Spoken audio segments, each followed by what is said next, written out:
ನನಗೆ ಪಾಪ ಪ್ರಜ್ಞೆ ಕಾಡ್ತಾ ಇದೆ. ನಾನು ಹಲವು ಶವಗಳನ್ನು ಹೂತಿಟ್ಟ ಶವಗಳಲ್ಲಿ ಮಹಿಳೆಯರದೇ ಹೆಚ್ಚು. ಕೆಲ ಮಹಿಳೆಯರ ಶವಗಳು ನಗ್ನ ಸ್ಥಿತಿಯಲ್ಲಿದ್ವು. ಲೈಂಗಿಕ ಆಕ್ರಮಣ ಮತ್ತು ಹಿಂಸೆಯ ಕುರುಹುಗಳು ಅದರಲ್ಲಿದ್ವು. ನಾನು ಜೀವ ಭಯದಿಂದ ಧರ್ಮಸ್ಥಳವನ್ನ ತೊರೆದಿದ್ದೆ. ಇದೆಲ್ಲ ಆ ವ್ಯಕ್ತಿ ಹೇಳಿರುವಂತಹ ಮಾಹಿತಿ. ಹೂತು ಹಾಕಿರೋ ಸ್ಥಳವನ್ನ ತೋರಿಸೋದಕ್ಕೆ ನಾನು ರೆಡಿ ಇದ್ದೀನಿ. ಈ ಹಿಂದೆ ಪೊಲೀಸರಿಗೆ ದೂರನ್ನ ಈ ವಿಚಾರವಾಗಿ ಇಷ್ಟು ಅಂಶಗಳನ್ನ ಉಲ್ಲೇಖಿಸಿ ಕೊಟ್ಟಿದ್ದ. ಸೊ ಈ ದೂರು ಮತ್ತು ಆತನ ಸ್ಟೇಟ್ಮೆಂಟ್ ಹಾಗೂ ತಾಂತ್ರಿಕ ಸಾಕ್ಷ್ಯ ಹೇಗೆ ಒಂದಕ್ಕೊಂದು ಇಂಟರ್ಲಿಂಕ್ಟ್ ಆಗುತ್ತೆ ಅನ್ನೋದರ ಮೇಲೆ ತನಿಖೆಗೆ ವೇಗ ಸಿಗಲ್ವಾ ಅನ್ನೋದು ಗೊತ್ತಾಗುತ್ತೆ. ಮುಂದಿನ ವಾರ ವಿಪರೀತ ಕ್ರೂಷಿಯಲ್ ಆಗುತ್ತೆ ಈ ಪ್ರಕರಣದಲ್ಲಿ. ಸ್ಥಳ ಮಹಜರ್ ಮಾಡೋ ತನಕ ಕೂಡ ಒಂದು ಕುತೂಹಲ ಇರುತ್ತೆ. ಯಾವ ಫಾರೆಸ್ಟ್ ಏರಿಯಾನ ಅಥವಾ ಕಂದಾಯ ಇಲಾಖೆಗೆ ಸಂಬಂಧಪಟ್ಟಂತಹ ಏರಿಯಾನ, ರೆಕಾರ್ಡ್ಸ್ ಇದ್ವಾ ಗ್ರಾಮ ಪಂಚಾಯತ್ ಹತ್ರ, ಈತ ತೋರಿಸುವಂತಹ ಜಾಗದಲ್ಲಿ ಎಲ್ಲವೂ ಕೂಡ ಗೊತ್ತಾಗುತ್ತೆ. ಡೀಟೇಲ್ಸ್ ಕೊಡ್ತಾರೆ ದೀಪಕ್ ಜೈನ್, ಮತ್ತೆ ಜಾಯ್ನ್ ಆಗ್ತಿದ್ರೆ. ದೀಪಕ್ ಜೈನ್, ಪ್ರಶ್ನೆ ಇರೋದಿಷ್ಟೇ, ಅಂದರೆ ಮುಂದಿನ ವಾರ ಭಾಳ ಕ್ರೂಷಿಯಲ್ ಆಗುತ್ತೆ ಅಂತ. ಎಕ್ಸ್ಹ್ಯೂಮೇಷನ್ ಪ್ರೋಸೆಸ್ ಅಂದರೆ ಹೂತಿಟ್ಟ ಶವಗಳನ್ನು ಆಚೆ ತೆಗೆಯೋ ತನಕ ಕೂಡ ಈ ಪ್ರಕರಣದ ವೇಗ ಸಿಗೋದು ಡೌಟು. ಸೊ ಸಿಗಬೇಕು ಅಂತ ಹೇಳಿದ್ರೆ ಮೊದಲು ಆ ಪ್ರಕ್ರಿಯೆಗೆ ಚಾಲನೆಯನ್ನು ಕೊಡಬೇಕಾಗತ್ತೆ SIT ಟೀಮ್ನವರು. ಯಾವಾಗ ಆಗಬಹುದು, ಏನು ಎಕ್ಸ್ಪೆಕ್ಟೇಷನ್ ಸದ್ಯ ಕೇಳಿ ಬರ್ತಾ ಇದೆ? ಈತನ ಹೇಳಿಕೆಗೆ ಸಂಬಂಧಪಟ್ಟಂತೆ ಏನೇನು ಸಾಕ್ಷಿಗಳನ್ನು ಕ್ರಾಸ್ ವೆರಿಫಿಕೇಷನನ್ನು ಪೊಲೀಸರು ಮಾಡ್ತಾರೆ ಅಂತ? ಮಮತಾ, 3 ಹೇಳಿಕೆಗಳನ್ನು ಕೂಡ ಇಲ್ಲಿ ಮ್ಯಾಚ್ ಮಾಡಬೇಕಾಗ್ತದೆ. ಇವತ್ತು ಈಗ SIT ಕಚೇರಿ ನಮ್ಮ ಮುಂಭಾಗದಲ್ಲಿದ್ದೇವೆ ನಾವು. ಇದು ಕರ್ನಾಟಕ ಸರ್ಕಾರದ ಲೋಕೋಪಯೋಗಿ ಇಲಾಖೆಗಳ ಕಚೇರಿ. ಇದು PWDಗೆ ಸಂಬಂಧಪಟ್ಟ ಹಾಗೆ ಈ ಒಂದು ಕಚೇರಿ ಇರುವಂಥದ್ದು ಮಲ್ಲಿಕಟ್ಟೆಯಲ್ಲಿ. ಈ ಮಲ್ಲಿಕಟ್ಟೆಯ ಕಚೇರಿಯನ್ನು SIT ಅವರು ಕೇಂದ್ರ ಸ್ಥಾನದಲ್ಲಿ ಕಚೇರಿಯಾಗಿ ಮಾಡ್ಕೊಂಡಿದ್ದಾರೆ. ನಾವು ನೋಡ್ಬೋದು ದೃಶ್ಯಗಳಲ್ಲಿ ಸುಮಾರು 10 ಗಂಟೆ ಸುಮಾರಿಗೆ 20 ಜನ ತನಿಖಾಧಿಕಾರಿಗಳ ತಂಡದಲ್ಲಿರುವಂತಹ ಎಲ್ಲ ಸಿಬ್ಬಂದಿಗಳು ಇಲ್ಲಿಗೆ ಭೇಟಿ ಕೊಡ್ತಾರೆ. ಇಲ್ಲಿ 2 ಕಚೇರಿಗಳನ್ನು ತೆರೆದುಕೊಂಡು ಅಲ್ಲಿ ಎನ್ಕ್ವೈರಿಯನ್ನು ಮಾಡುವಂತಹ ಪ್ರೊಸೀಜರ್ಗಳು ಸಾಗಿದೆ.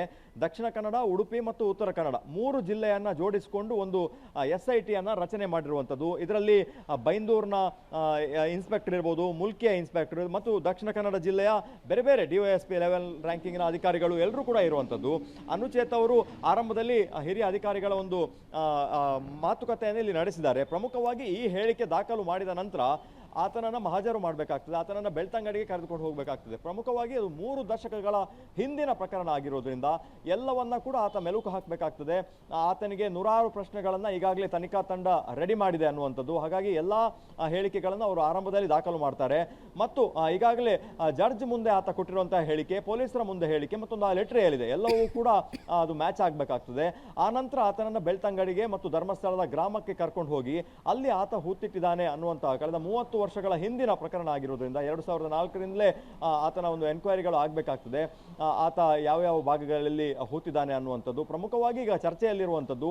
ಆ ಸಂದರ್ಭದಲ್ಲಿ ಯಾವುದೇ ಕೂಡ ಸಾರ್ವಜನಿಕ ಸ್ಮಶಾನಗಳು ಇರಲಿಲ್ಲ.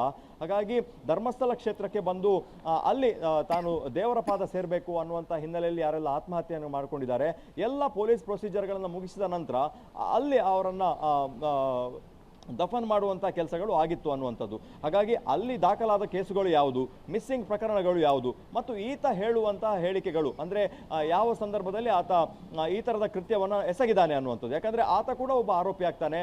ಆ ಸಂದರ್ಭದಲ್ಲಿ ಯಾವುದೇ ಪೊಲೀಸರ ಒಂದು ಸಮ್ಮುಖದಲ್ಲಿ ಈ ಥರದ ಪ್ರೊಸೀಜರ್ಗಳು ನಡೆಯದಿದ್ದರೆ ಈತ ಕೂಡ ಅಲ್ಲಿ ಒಬ್ಬ ಆರೋಪಿ ಆಗ್ತಾನೆ. ಈ ಥರದ ಎಲ್ಲ ಆಯಾಮಗಳ ಪ್ರಶ್ನೆಗಳು ಪೊಲೀಸರು ಕೇಳ್ತಾ ಇರುವಂಥದ್ದು ಮತ್ತು ಅದನ್ನು ದಾಖಲೆಯನ್ನು ಮಾಡ್ತಾರೆ. ಮುಂದಿನ ವಾರದಲ್ಲಿ ಅಂದರೆ ಈ ಎಲ್ಲ ಹೇಳಿಕೆಗಳನ್ನು ಪಡ್ಕೊಂಡ ನಂತರ ಈ ತನಿಖಾ ತಂಡ ಮತ್ತೆ ಬೆಂಗಳೂರಿಗೆ ಹಾರಿ ಅಲ್ಲಿ ಪ್ರಣಬ್ ಮೊಹಂತಿ ಅವರು ಹಿರಿಯ ಅಧಿಕಾರಿ ಇದ್ದಾರೆ, ಅವರ ನೇತೃತ್ವದಲ್ಲಿ ಒಂದು ಸಭೆಯನ್ನು ನಡೆಸಿದ ನಂತರ ಮತ್ತೆ 2ನೇ ಹಂತದ ತನಿಖೆಗೆ ಅವರು ಮುಂದಾಗುವಂತಹ ಸಾಧ್ಯತೆಗಳು ಸದ್ಯಕ್ಕೆ ಕಂಡು ಬರ್ತಾ ಇದೆ. 1.5 ಗಂಟೆಯಿಂದ ಈ ಮುಸುಕುದಾರಿ ವ್ಯಕ್ತಿ ಇಲ್ಲಿ ಬಂದು ಹೇಳಿಕೆಗಳನ್ನು ಕೊಡ್ತಾ ಇರುವಂಥದ್ದು. ಅಂದರೆ ಆತನ ಮೇಲೆ ಇವತ್ತು ಕಾನ್ಸಂಟ್ರೇಷನ್ ಮಾಡಿದ್ದಾರೆ. ಅದಕ್ಕೋಸ್ಕರ ಎಲ್ಲ ವ್ಯವಸ್ಥೆಗಳನ್ನು ಮಾಡ್ಕೊಂಡಿರುವಂಥದ್ದು. ವಿಡಿಯೋ ಚಿತ್ರೀಕರಣವನ್ನು ಕೂಡ ಮಾಡಿಕೊಂಡು ತನಿಖಾಧಿಕಾರಿಗಳು ಮತ್ತು DIG ಅನುಚೇತ್ ಅವರ ಸಮ್ಮುಖದಲ್ಲೇ ಈ ಎಲ್ಲ ಪ್ರೊಸೀಜರ್ಗಳು ನಡೀತಾ ಇದೆ. Mamata, all right. ಹಾಗೆ ಸಂಪರ್ಕದಲ್ಲಿ ದೀಪಕ್ ವಾಪಸ್ ಬಂದೆ. ಸದ್ಯಕ್ಕಂತೂ 108 ಪ್ರಶ್ನೆಗಳನ್ನು ಈ ಅನಾಮಿಕ ವ್ಯಕ್ತಿಗೆ SIT ಅಧಿಕಾರಿಗಳು ಫೀಲ್ಡಿಗೆ ಇಳಿಯೋಕ್ಕಿಂತ ಮುಂಚೆ, ಆ್ಯಕ್ಚುಲ್ ಆಗಿ ಆ ಸ್ಪಾಟಿಗೆ ಹೋಗೋಕ್ಕಿಂತ ಮುಂಚೆ ಪಡ್ಕೊಳ್ಬೇಕಾಗಿದೆ. ಅಂದರೆ ಈಗ ಈತ ಕೆಲಸ ಮಾಡ್ತಿರ್ಬೇಕಾದ್ರೆ ಯಾರು ಇನ್ಸ್ಟ್ರಕ್ಷನ್ಸ್ ಬರ್ತಾ ಇತ್ತು, ಆಮೇಲೆ ಒಬ್ಬನೇ ನೂರಾರು ಹೆಣಗಳನ್ನು ಹೂಳೋದಕ್ಕೆ ಸಾಧ್ಯ ಇದೆಯಾ? ಟೆಕ್ನಿಕಲಿ ಆಗಲ್ಲ ಅದು. ಸೊ ಯಾರು ಸಹಾಯ ಮಾಡ್ತಾ ಇದ್ರು, ಅವ್ರ ಗುರುತೇನಾದರೂ ನಿಂಗೆ ಪತ್ತೆ ಇದೆಯಾ? ಅವ್ರು ಎಲ್ಲಿದ್ದಾರೆ ಸದ್ಯಕ್ಕೆ? ನೀವೆಲ್ಲ ಸೇರ್ಕೊಂಡು ಮಾಡ್ತಾ ಇದ್ರಾ?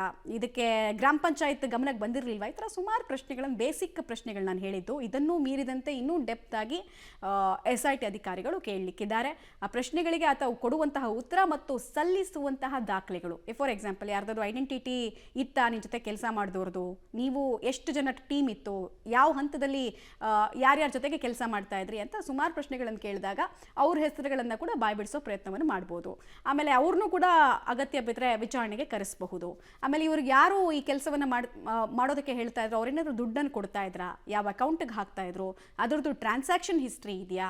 ಈ ಥರ ಸುಮಾರು ಟೆಕ್ನಿಕಲ್ ಪ್ರಶ್ನೆಗಳನ್ನು ಕೇಳಿದ ಬಳಿಕ ಒಂದು ವೇಳೆ ಪೊಲೀಸರಿಗೆ ಈತ ಕೊಟ್ಟ ಹೇಳಿಕೆಗಳು ಕನ್ವಿನ್ಸಿಂಗ್ ಅನಿಸಿದ್ರೆ ಎಕ್ಸ್ಯೂಮೇಷನ್ ಪ್ರೋಸೆಸ್, ಅಂದರೆ ಈತ ಹೂತಿಟ್ಟಿದ್ದಾನೆ ಎನ್ನಲಾದಂತಹ ಜಾಗದಿಂದ ಉಳಿದ ಕಳೆಬರವನ್ನು ತೆಗಿಬಹುದು. ಅದಕ್ಕೂ ಮುಂಚೆ ಈತನ ಬಗ್ಗೆ ಒಂದು ವಿಶ್ವಾಸ ಬರಬೇಕು, ಈತ ಸುಳ್ಳು ಹೇಳ್ತಿಲ್ಲ, ಆಮೇಲೆ ಇಷ್ಟು ವರ್ಷ ಆದಮೇಲೆ ಯಾಕೆ ಬಂದಿದ್ದಾನೆ ಅನ್ನೋದಕ್ಕೆ ಒಂದು ವಿಶ್ವಾಸ ಬರಬೇಕು ಪೊಲೀಸರಿಗೆ. ಅಲ್ಲಿ ತನಕ ವಿಚಾರಣೆ ಆಗುತ್ತೆ.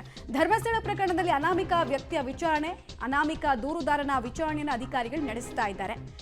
ಹೇಳಿದ್ವಲ್ಲ, ಶವ ಹೂತಿದ್ದು ಯಾವಾಗ, ಯಾವ ಸಂದರ್ಭದಲ್ಲಿ, ಎಷ್ಟು ಶವವನ್ನು ಹೂಳಲಾಯಿತು, ಯಾರ ಇನ್ಸ್ಟ್ರಕ್ಷನ್ಸ್ ಮೇರೆಗೆ ಆಯಿತು, ಯಾವ ವರ್ಷದಲ್ಲಿ ಎಷ್ಟೆಷ್ಟು ಶವಗಳನ್ನು ಹೂಳೋ ಕೆಲಸ ಆಯಿತು, ನಿನಗೆ ಯಾರ್ದಾದ್ರೂ ಒತ್ತಡ ಇತ್ತಾ, ಅಥವಾ ಯಾರಾದರೂ ದುಡ್ಡು ಕೊಡ್ತಾ ಇದ್ರಾ, ನಿಮ್ಮನ್ನು ಬೆದರಿಸಿ ಶವಗಳನ್ನು ಹೂತು ಹಾಕಿಸೋ ಕೆಲಸ ಮಾಡ್ತಿದ್ರೆ ಅವ್ರ ಹೆಸರು ಹೇಳು ಅಂತ ಸರಣಿ ಪ್ರಶ್ನೆಗಳನ್ನು ಅನಾಮಿಕ ವ್ಯಕ್ತಿಗೆ ಕೇಳ್ತಾ ಇದ್ದಾರಂತೆ. ಸಹಜವಾಗಿ ಆತನಿಗೂ ಗೊತ್ತಿರುತ್ತೆ ಲೀಗಲ್ ಕಾನ್ಸಿಕ್ವೆನ್ಸಸ್ ಏನು, ಈ ಥರದ್ದು ಪ್ರಕರಣದಲ್ಲಿ ಏನೇನು ಪ್ರಶ್ನೆಗಳು ತೂರಿ ಬರುತ್ತೆ ಅಂತ. ಆತ ರೆಡಿಯಾಗಿ ಬಂದಿರೋ ಹಾಗೆ ಕಾಣಿಸ್ತಾ ಇದೆ. ಆತ ಕೊಟ್ಟಿರುವಂತಹ ಅಷ್ಟು ಸ್ಟೇಟ್ಮೆಂಟ್ಗಳನ್ನು ಮ್ಯಾಚ್ ಮಾಡ್ತಾರೆ ಪೊಲೀಸರು ತಮ್ಮ ತನಿಖೆಯ ಭಾಗವಾಗಿ. ಅದೆಲ್ಲ ಮ್ಯಾಚ್ ಆದರೆ ಇನ್ನಷ್ಟು ವಿಚಾರಣೆಗೆ ಒಳಪಡಿಸಿ ಆತ ತೋರಿಸುವಂತಹ ಜಾಗಕ್ಕೆ ಹೋಗುವಂತಹ ಸಾಧ್ಯತೆ ಇರುತ್ತೆ. ಮತ್ತೆ ಒಬ್ಬನಿಂದ ನೂರಾರು ಹೆಣಗಳನ್ನು ಹೇಗೆ ಹೂಳೋದಕ್ಕಾಯ್ತು ಅನ್ನೋದು ಕೂಡ ಒಂದು ಪ್ರಶ್ನೆ ಬರುತ್ತೆ. ಹೆಂಗೆ? ಯಾರು ನೋಡೇ ಇರಲ್ವಾ ಗ್ರಾಮದಲ್ಲಿ? ಒಂದು ಊರಿನಲ್ಲಿ ಯಾರು ನೋಡೇ ಇರಲ್ವಾ? ಧರ್ಮಸ್ಥಳ ಅಂದರೆ ಏನು ಬೆಂಗಳೂರು ಥರ ದೊಡ್ಡ ಜಾಗ ಅಲ್ಲ, ಒಂದು ಗ್ರಾಮ. ಯಾರು ಎಂಟ್ರಿ ಆದರು, ಯಾರು ಎಕ್ಸಿಟ್ ಆದರು, ಯಾರು ಹೊಸಬ್ರು, ಯಾರು ಅನುಮಾನಾಸ್ಪದವಾಗಿ ಓಡಾಡ್ತಿದ್ದಾರೆ ಎಲ್ಲ ಗೊತ್ತಿರುತ್ತೆ ಊರಿನಲ್ಲಿ. ಧರ್ಮಸ್ಥಳ ಅಂತ ಅಲ್ಲ, ನಿಮ್ಮದೇ ಊರಿನಲ್ಲಿ ಗೊತ್ತಿರಲ್ವಾ? ಸೊ ಅದೆಲ್ಲ ಕೇಳ್ತಾರೆ ಅವ್ರ ಹತ್ರ, ಡೀಟೇಲ್ಸ್ ಕೊಡ್ತಾರೆ ದೀಪಕ್ ಜೈನ್. ಯಾವ್ಯಾವ ರೀತಿಯಾದಂತಹ ಪ್ರಶ್ನೆಗಳನ್ನು ಇಲ್ಲಿ ಈ ಅನಾಮಿಕ ವ್ಯಕ್ತಿ ಕೇಳಲಾಗ್ತಾ ಇದೆ? ಮುಖ್ಯ ಅಂತ ಅನಿಸುವಂತಹ ಪ್ರಶ್ನೆಗಳು ಇಷ್ಟರಲ್ಲಿ ಯಾವ್ಯಾವುದು? ಮತ್ತು ಎಕ್ಸಿಮೇಷನ್ ಪ್ರಾಸೆಸ್ಗೆ ಸಂಬಂಧಪಟ್ಟಂತೆ ಏನು ಚಿಂತನೆಗಳಾಗ್ತಾ ಇದೆ? ಆಮೇಲೆ ಆ ತಲೆಬುರುಡೆಯನ್ನು ಈಗಾಗಲೇ FSL ಟೆಸ್ಟ್ಗೂ ಕೂಡ ಕಳಿಸಲಾಗಿದೆ ಅಂತ ಹೇಳ್ತಾ ಇದ್ರಲ್ಲ, ಅದರದ್ದು ರಿಸಲ್ಟ್ ಯಾವಾಗ ಬರ್ಬೋದು ಅಂತ? FSLನ ರಿಪೋರ್ಟ್ ಬರಲಿಕ್ಕೆ ತಿಂಗಳುಗಳು ಬೇಕು ಅನ್ನುವಂಥ ಮಾಹಿತಿ ಪೊಲೀಸ್ ಇಲಾಖೆಯಿಂದ ಸಿಗ್ತಾ ಇರುವಂಥ ಮಾಹಿತಿ. ಈತನಿಗೆ ಪ್ರಮುಖವಾಗಿ ಕೇಳ್ತಾ ಇರುವಂಥ ಪ್ರಶ್ನೆಗಳು, ಈತ ಯಾವ ಅವಧಿಯಲ್ಲಿ ಕೆಲಸವನ್ನು ಮಾಡಿಕೊಂಡಿದ್ದ ಮತ್ತು ಈತ ಯಾವ ಕೆಲಸಕ್ಕೆ ಅಲ್ಲಿ ನಿಯೋಜನೆ ಆಗಿದ್ದ ಅನ್ನುವಂಥದ್ದು. ಆ ನಂತರ ಆತ ಈ ಥರದ ಕೃತ್ಯವನ್ನು ಮಾಡಿದಂಥ ಸಂದರ್ಭದಲ್ಲಿ ಪೊಲೀಸರು ಸಮ್ಮುಖದಲ್ಲಿ ಈ ಥರದ ಶವವನ್ನು ದಫನ್ ಮಾಡುವಂಥ ಕೆಲಸಗಳು ಆಗಿತ್ತಾ ಅನ್ನುವಂಥ ಪ್ರಶ್ನೆಗಳು SIT ಅಧಿಕಾರಿಗಳಿಂದ ಆಗ್ತಾ ಇರುವಂಥದ್ದು. ಯಾಕಂದರೆ ಒಂದು ಮೃತದೇಹವನ್ನು ಹೂಳೋದು, ಅದು ಕೂಡ ಸಾರ್ವಜನಿಕ ಸ್ಥಳಗಳಲ್ಲಿ ಮತ್ತು ಪಂಚಾಯತ್ಗೆ ಸಂಬಂಧಪಟ್ಟಂತಹ ಕಾಡಿನಲ್ಲಿ ಹೂಳೋದು ಅಂದರೆ ಅದಕ್ಕೆ ತನ್ನದಾದಂಥ ಪ್ರೊಸೀಜರ್ಗಳು ಇರ್ತದೆ. ಈಗಲೂ ಕೂಡ ಅನಾಥ ಶವಗಳನ್ನು ಇಂತಿಷ್ಟೇ ದಿವಸ ಅಂತ ಹೇಳಿ ಅದನ್ನು ಸರ್ಕಾರಿ ಆಸ್ಪತ್ರೆಯ ಸ್ಟೋರೇಜ್ನಲ್ಲಿ ಇಡ್ತಾರೆ. ಆನಂತರ ಪತ್ರಿಕೆಗಳಲ್ಲಿ ಆ ಫೋಟೋವನ್ನು ಮುದ್ರಣ ಮಾಡಿದ ನಂತರ ಎಲ್ಲ ಪೊಲೀಸ್ ಠಾಣೆಗಳಿಗೆ ಅದನ್ನು ತೆಗೆದುಕೊಂಡು ಅದನ್ನು ರವಾನಿಸಿದ ನಂತರ ಆಯಾಯ ವ್ಯಾಪ್ತಿಯಲ್ಲಿ ಅದನ್ನು ಪ್ರಸಾರ ಮಾಡ್ತಾರೆ. ಯಾರಾದರೂ ಮೃತಪಟ್ಟಿದ್ರೆ ಅವರ ಮೃತದೇಹ ಇಂತಹ ಆಸ್ಪತ್ರೆಯಲ್ಲಿ ಇದೆ ಅನ್ನುವಂಥದ್ದು. ಹಾಗಾಗಿ ಅಂದಿನ ಎಲ್ಲವೂ ಕೂಡ ಕಳೆದ 30 ವರ್ಷಗಳಿಂದಲೂ ಕೂಡ ಆ ಒಂದು ದಾಖಲೆಗಳನ್ನು ಪಡ್ಕೋಬೇಕಾಗ್ತದೆ. ಇದಕ್ಕೆ ಸಂಬಂಧಪಟ್ಟ ಹಾಗೆ ಪ್ರಶ್ನೆಗಳನ್ನು SIT ತಂಡ ಮಾಡಿಕೊಂಡಿರುವಂಥದ್ದು. ಅದರ ಜೊತೆಗೆ ಈತನ ಹೇಳಿಕೆಯನ್ನು ಪಡ್ಕೊಂಡ ನಂತರ, ಹೇಳಿಕೆ ನೀಡಿದ ನಂತರ ಆತನ ಮೇಲೆ ಇರುವಂಥದ್ದು ಒಂದು ಸಾರ್ವಜನಿಕರ ಒಂದು ಅಲ್ಲಿನ ಆತ್ಮಹತ್ಯೆ ಆಗಿರ್ಬೋದು ಅಥವಾ ಧರ್ಮಸ್ಥಳದಲ್ಲಿ ನಡೆದ ಸಾವು ಪ್ರಕರಣಕ್ಕೆ ಸಾಕಷ್ಟು ಶವಗಳನ್ನು ಅಲ್ಲಿ ಹೂತು ಹಾಕಿದ್ದಾರೆ ಅಂತೇಳಿ ಒಂದು ಲೆಕ್ಕಾಚಾರ ನಮಗೆ ಸಿಗ್ತದೆ. ಮಮತಾ, 2014ರಿಂದ 24ರವರೆಗೆ ಸುಮಾರು 100 ಅಲ್ಲಿ ಸಾವುಗಳು ಆಗಿದೆ ಅನ್ನುವಂಥದ್ದು. ಪ್ರಮುಖವಾಗಿ ಬೇರೆ ಬೇರೆ ಪ್ರವಾಸಿಗರು ಬಂದು ಅಲ್ಲಿ ಆತ್ಮಹತ್ಯೆಯನ್ನು ಮಾಡಿಕೊಂಡಿರುವಂಥದ್ದು ಅಥವಾ ಆ ಸ್ಥಳಕ್ಕೆ ಬಂದು ಮೃತಪಟ್ಟದ್ದು, ಅಲ್ಲಿ UDR ಕೇಸ್ ದಾಖಲಾಗಿರುವಂಥದ್ದು. ಈ ಸಂಖ್ಯೆಗಳೇ 98ರಿಂದ 100 ಇದೆ ಅನ್ನುವಂಥದ್ದು. ಹಾಗಾಗಿ ಕಳೆದ 30 ವರ್ಷಗಳಲ್ಲಿ ಆದಂತಹ ಸಾವುಗಳು ಯಾವುದು ಮತ್ತು ಅದಕ್ಕೆ ಸಂಬಂಧಪಟ್ಟಂತಹ ಕೇಸ್ಗಳು ದಾಖಲಾಗಿರುವಂಥದ್ದು ಎಲ್ಲವನ್ನ ಕೂಡ ಈತನ ಹೇಳಿಕೆಯ ಜೊತೆಗೆ ಮ್ಯಾಚ್ ಮಾಡಬೇಕಾಗ್ತದೆ. ಅದರ ಜೊತೆಗೆ ಆತೊಂದು ತಪ್ಪೊಪ್ಪಿಗೆಯ ಒಂದು ಲೆಟರ್ನ್ನು ಹಾಕಿದ್ದಾನೆ. ಆ ಲೆಟರ್ಗೆ ಸಂಬಂಧಪಟ್ಟ ಹಾಗೆ ಕೂಡ ಪ್ರಶ್ನೆಗಳನ್ನು ರೆಡಿ ಮಾಡ್ಕೊಂಡಿದ್ದಾರೆ. ಎಲ್ಲಾ ಪ್ರಶ್ನಾವಳಿಗಳನ್ನು ಹೇಳಿಕೆಗಳನ್ನು ಬೆಂಗಳೂರಿನಲ್ಲಿ ರೆಡಿ ಮಾಡ್ಕೊಂಡು ಬಂದು ಮತ್ತು ಸ್ಥಳದಲ್ಲೇ ಕೆಲವು ಪ್ರಶ್ನೆಗಳನ್ನು ಆತನ ಉತ್ತರಕ್ಕೆ ಸಂಬಂಧಪಟ್ಟ ಹಾಗೆ ಕೆಲವು ಪ್ರಶ್ನೆಗಳನ್ನು ಪೊಲೀಸರು ಹಾಕ್ತಾ ಇರುವಂತದ್ದು ಈ ಎಲ್ಲವೂ ಕೂಡ ಕಳೆದ ಒಂದೂವರೆ ಗಂಟೆಯಿಂದ ನಡೀತಾ ಇದೆ. ಇವತ್ತು ದಿನಪೂರ್ತಿ ಈ ತನಿಖಾ ಪ್ರಕ್ರಿಯೆ ಮುಂದುವರಿಯುವಂತಹ ಸಾಧ್ಯತೆ ಕೂಡ ಕಂಡು ಬರ್ತಾ ಇದೆ. ಈತನ ಹೇಳಿಕೆಯ ಮೇಲೆ ಮತ್ತು ಹಳೆ ಎಲ್ಲಾ ಕೇಸ್ಗಳು ಈಗಾಗಲೇ ಕೇಸ್ ಫೈಲ್ಗಳು SIT ಕೈಯಲ್ಲಿದೆ, ಇದರ ಜೊತೆ ಮ್ಯಾಚ್ ಮಾಡ್ತಾರೆ SIT ಅವರು. ಮಮತಾ. ರೈಟ್, ಧನ್ಯವಾದ ದೀಪಕ್ ಜೈನ್ ತಮ್ಮೆಲ್ಲ ಮಾಹಿತಿಗಾಗಿ. ಸೊ ಈತ ಕೊಡುವಂತಹ ಹೇಳಿಕೆ ನಿಜವಾಗ್ಲೂ ಈತ ಆ ತಲೆಬುರುಡೆಯನ್ನ ತೆಗೆದಿದ್ದು ಧರ್ಮಸ್ಥಳ ಗ್ರಾಮದಿಂದ ಅನ್ನೋ ದೃಢೀಕರಣವನ್ನು ಮಾಡ್ಕೊಳ್ಬೇಕಾಗತ್ತೆ. ಹೆಂಗ್ ಮಾಡ್ಕೊಳ್ತಾರೆ ಅಂದ್ರೆ ಗ್ರಾಮದ ಮಣ್ಣು, ಆತ ತೋರಿಸುವಂತಹ ಜಾಗದ ಮಣ್ಣು ಮತ್ತೆ FSL ನಲ್ಲಿರುವಂತಹ ಬುರುಡೆದು ಎರಡೂ ಮಣ್ಣಿನ ಕಣಗಳು ಮ್ಯಾಚ್ ಆಗ್ತಿದೆಯಾ ಅನ್ನೋದ್ರ ಮೇಲೆ ಎಲ್ಲವೂ ಡಿಪೆಂಡ್ ಆಗುತ್ತೆ. ಮುಂದಿನ ವಾರ ಅಂತೂ ವೆರಿ ವೆರಿ ಕ್ರೂಷಿಯಲ್ SITಯ ಈ ಪ್ರಕರಣದ ತನಿಖೆಯಲ್ಲಿ.